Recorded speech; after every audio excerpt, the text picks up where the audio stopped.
আসসালামু আলাইকুম ফুপি, কেমন আছেন? দরজা খুলতে এতক্ষণ সময় লাগে নাকি? সেই কখন থেকে বাইরে দাঁড়িয়ে আছি। তোরা কি কানেও শুনিস না নাকি? বাবারে বাবা, ঘন্টা বাজিয়ে বাজিয়ে যাচ্ছি তখন থেকে। সর সাইড দে। আসসালামু আলাইকুম আপা, কেমন আছেন? হুম আর ভালো।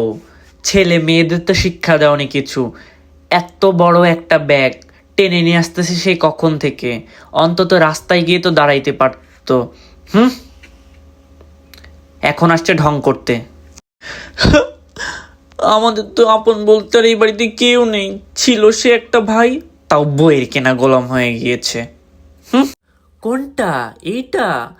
আর কি যে বলো না, সেদিন তো গিয়েছিলাম মেয়ের শ্বশুর বাড়ি। আর বলো না ভাবি, মেয়ে তো আমার খালি গলা দেখে বলল, মা তোমার গলা খালি কেন? এই নাও আমার 10 কোটি টাকার হীরের গহনা, এটা তুমিই পড়ো। কি যে বলি আপা, তোমাদের মতো আর সবাই তো গরিব না।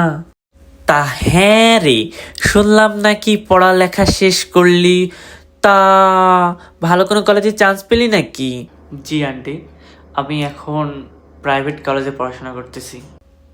এ মা, ছি, আমার ছেলেকে দেখ, আমার ছেলেকে দেখে তো শিখতে পারিস।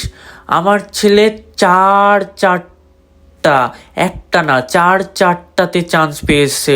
ঢাকা ইউনিভার্সিটিতে চান্স পেয়েছে, আরো কতগুলো। বাবা, আমার ছেলে বলে কথা, তোদের দ্বারা তো সম্ভব না। হায় হায়, কত বড় হয়ে গেছিল!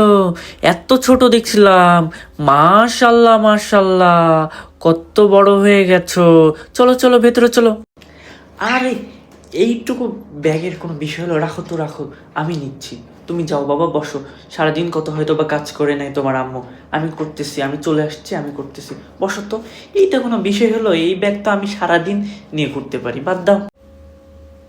আন্টি, পানিটা খান। আই হাই, তুমি কেন পানি নিয়ে আসছো? তোমার আম্মু কোথায়?